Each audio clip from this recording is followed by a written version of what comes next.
like to ask any questions, and I also want to thank you for seeing it the way that we made it for and intended it for, to be on the big screen, to share it with other people.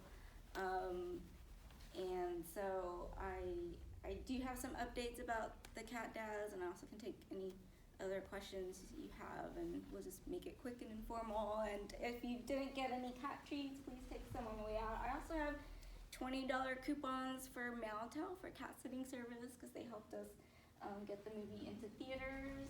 And I have some magnets. We didn't get one. These cute little fridge magnets that have the picture of Lucky on it. So think of it as a Lucky souvenir. Yeah. Can you give us the updates?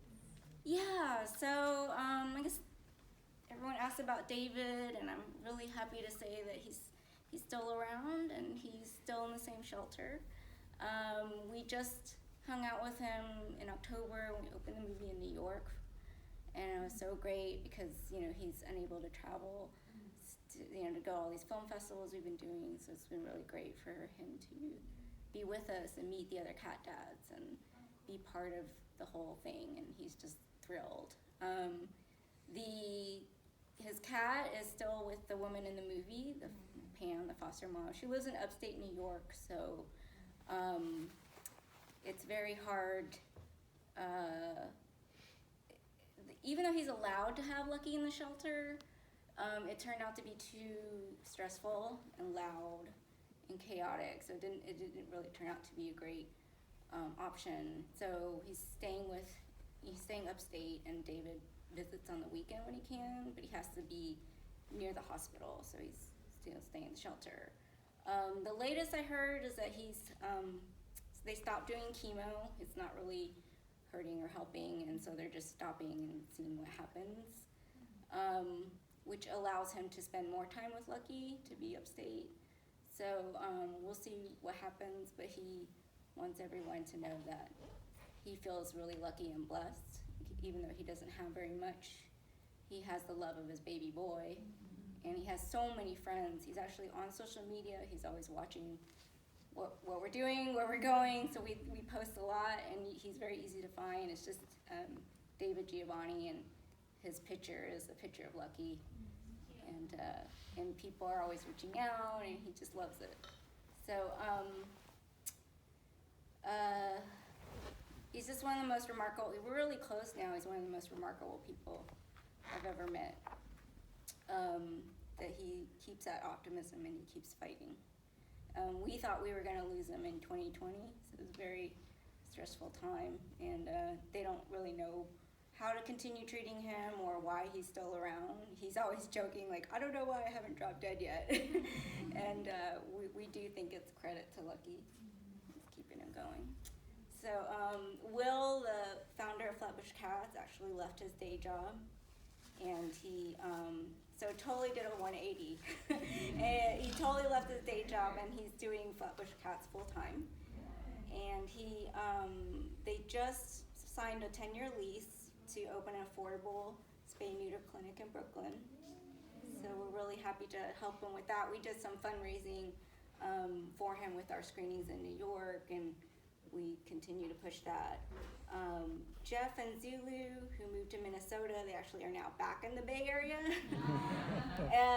Still the same roommate and everything, and they just have a wonderful house near a hiking trail in the Bay Area, and they're just doing great. And then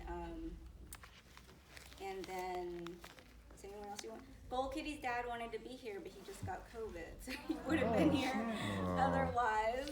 And they got married. He and the Australian lady, they just got married, and the trucker and his girlfriend also just got married, and they came out to some screenings with us. He left trucking, but they've gone into photography and more creative things like that, and they got an RV, so they will continue to travel on the road. And they also became vegans, which was a big surprise in the past 2 years. Yeah. So how long have you known all these folks, and how long ago did you start the project? We started in 2019, and I didn't know any of them. I was following many of them, like Nathan and Flame and some of those other, and Gold Kitty. And you know, they were some of my favorites, and I just thought like, how cool would it be to put them in a movie? And this project was actually supposed to be something kind of different. I mean, it was supposed to be also, first of all, supposed to be really easy, and not really anticipating a pandemic and all the things that happened that year and what happened with the people in the film. So it just kind of all changed. But now, you know, we're all really close, or I consider them, you know, really close, and I adore all of them. I'm so lucky that it turned out that I still like all of them. Like, that doesn't usually happen in documentaries. You usually interview, I don't know, 30 people and then whittle it down, but I got everybody into the cut, and I think it just goes to show that, like, I think there's something special about men who love cats. I mean, it takes a special man to do that, and I'm usually instantly friends with any man that loves cats, and so we have that kinship, and so yeah. So did you start your project because you were following these cats and realized that their dads were men, or? I think I wanted to again do something fun and easy that I would stay passionate about.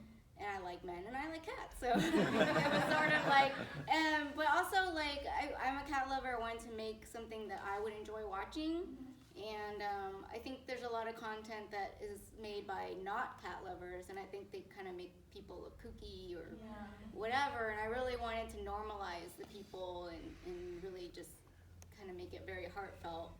And I have some kind of weird spark joy when I see photos and videos of men cuddling like a little furry animal, and I didn't know this, but through the process of making this movie, what I learned about myself, I think, is that I think it comes from the fact that I grew up with a very stern father who was unable to kind of show much emotion other than anger or whatever, and so I think when I see men loving their cats, it just does something where it's something I didn't see or have growing up, and so I think that's part of it. Yeah.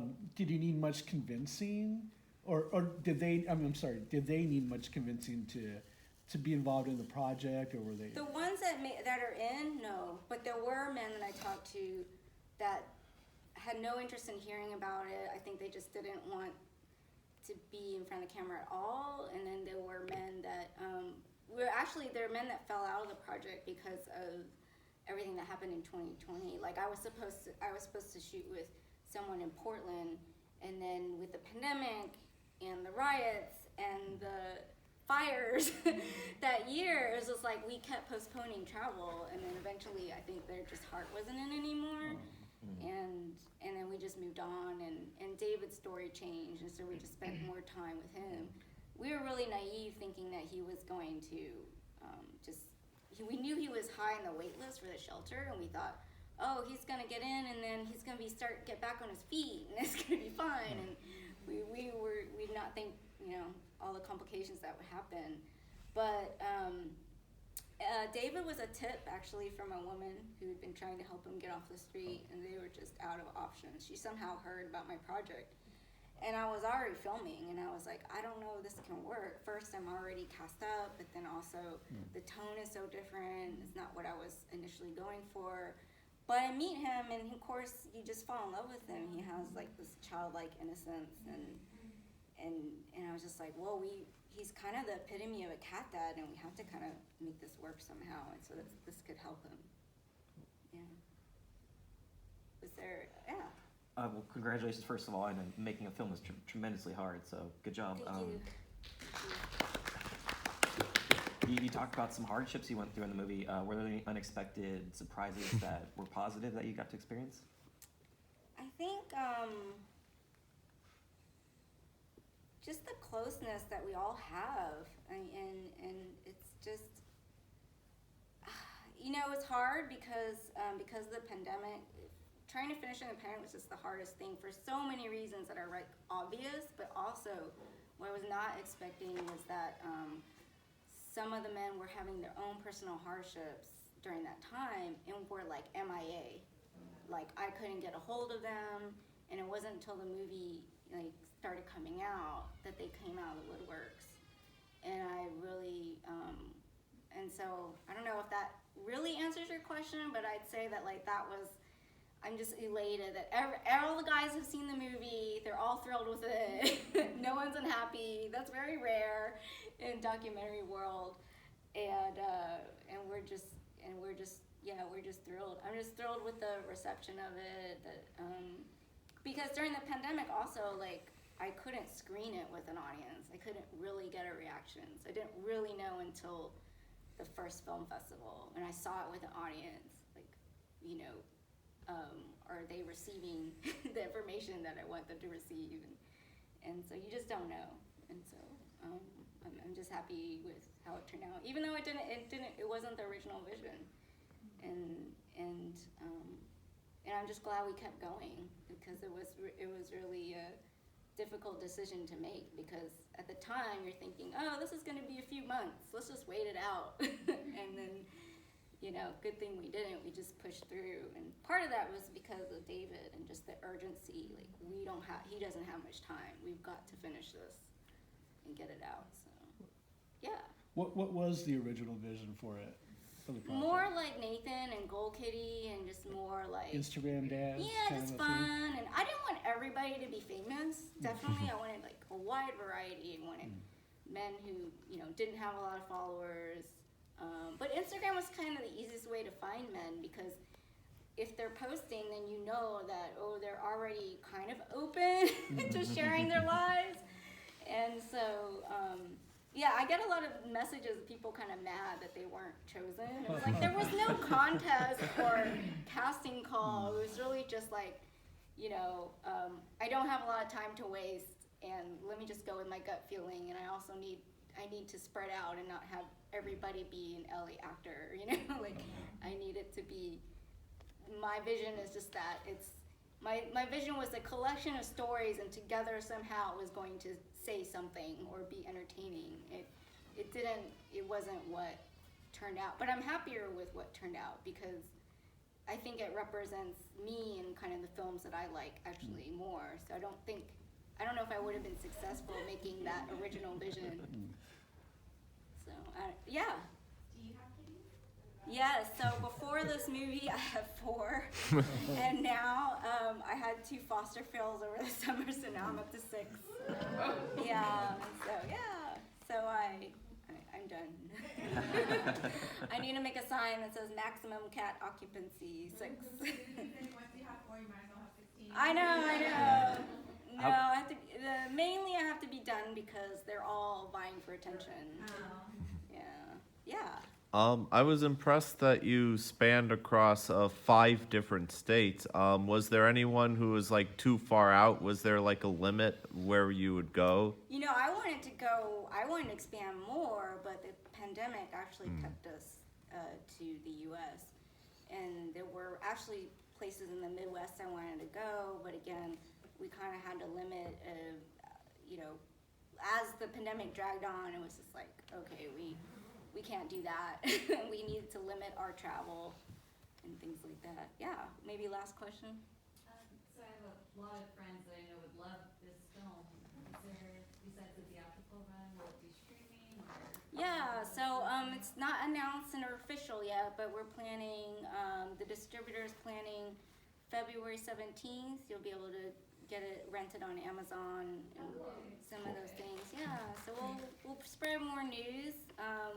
I'm just warning you though, like, the art is going to be different, and I don't necessarily like it. So yeah, but that's partly why I'm doing this theatrical, is just to sort of keep control over the film as long as I can, because I want you to see it in DCP. It's crisp and colorful, and I think you lose a lot of that once you get it on the television or the laptop or whatever, and also the marketing of it and how we market it. And, you know, they're gonna market it a little bit differently, kind of like my original vision, where it's a little more poppy, but I don't think I think the way they're going to market is not representative of what it is. So doing this theatrical and taking it to city and city, and also involving cat organizations and doing fundraisers for them and things like that is more in tune, aligned with what the movie really is. So that's part of my decision in doing this, huh? Anything we can do to help in the meantime? Oh, just post photos and tag us and just share the news and just tell people, because people don't take it very seriously. I mean, or they see, oh, it's a cat movie, and I think it's more than a cat movie. It's really a movie about what it is to be a man today, and it's kind of hard to explain that. So people have to like watch the whole movie, and I really want them to watch it this way, because it's not the kind of movie that you like throw on at home while you're doing laundry. You know, like you really need to like sit down and watch it, kind of thing.